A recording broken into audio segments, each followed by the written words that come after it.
काश मैं तेरे हंसी हाथ का कंगन होता।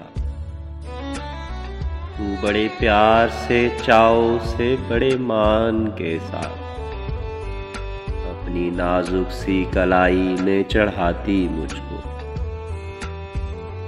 और बेताबी से फुर्सत के खज़ां लम्हों में तू किसी सोच में डूबी जो घुमाती मुझको। मैं तेरे हाथ की खुशबू से महक सा जाता जब कभी मूड में आकर मुझे चूमा करती। तेरे होंठों की मैं हिद्दत से दहक सा जाता।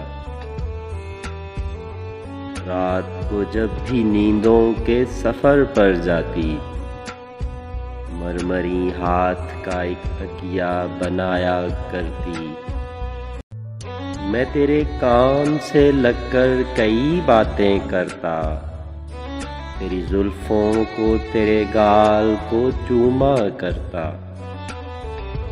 मुझको बेताब सा रखता तेरी चाहत का नशा। मैं तेरी रूह के गुलशन में महकता रहता। मैं तेरे जिस्म के आंगन में खनकता रहता। कुछ नहीं तो यही बेनाम सा बंधन होता। काश मैं तेरे हंसी हाथ का कंगन होता। काश मैं तेरे हंसी हाथ का कंगन होता।